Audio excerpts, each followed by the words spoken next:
Howdy folks, today we are going to look at something just a little bit different than normal. This is the Amcrest GO 4K action camera, model number AC4K-600. It is their knockoff of the GoPro.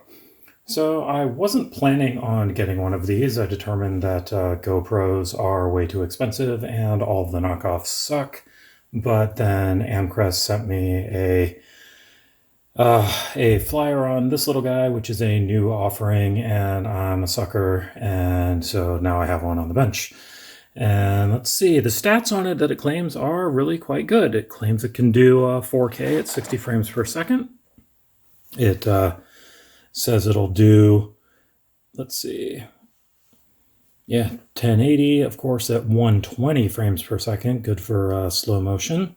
It does have a little LCD screen so you can see what's going on, works with your standard SD cards. Let's see, what else is interesting on this guy?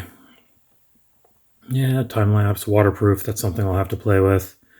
And Wi-Fi controls. So it's supposed to have an app that lets you use your phone as the controller, viewfinder for it, all that kind of stuff. So we'll have to see how all that works. So let's tear it open and see what's in the box.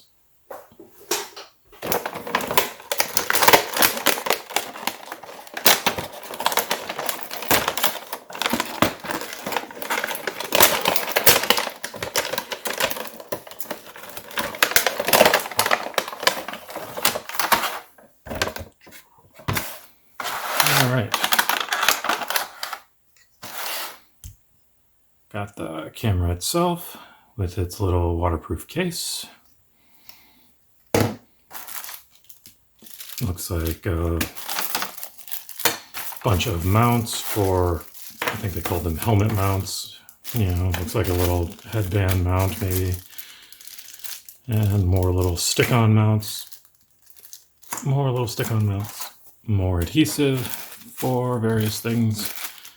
So yeah, looks like lots of stuff to stick it to various things. So that's really about the most interesting thing I'm going to be able to go into here without having played with it at all. So from here, let's cut over to what it can do.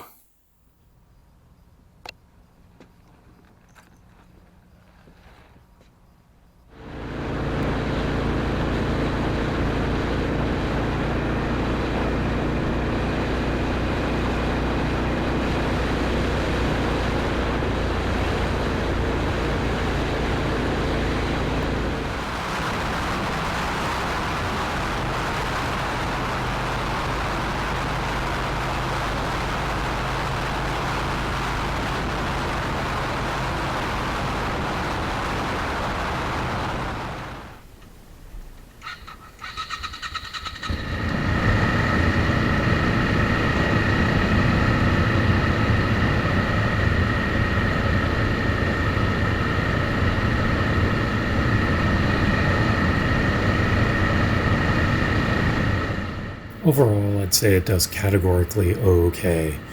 It's good enough that I'm going to continue playing with it. I'll probably put together another video here in the next couple of weeks looking at the remote control app that didn't exist when I first got this thing.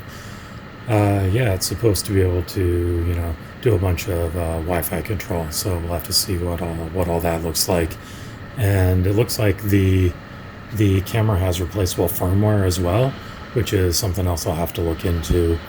The vendor is not very open about what all's happening with the firmware, but that doesn't tend to stop us. So we'll see what we can figure out around getting maybe some custom firmware on this thing. That could be an interesting project as well, but that's going to be a little ways out in the future. So yeah, I think that's enough for today, and thanks as always for watching, and we will talk to you next time.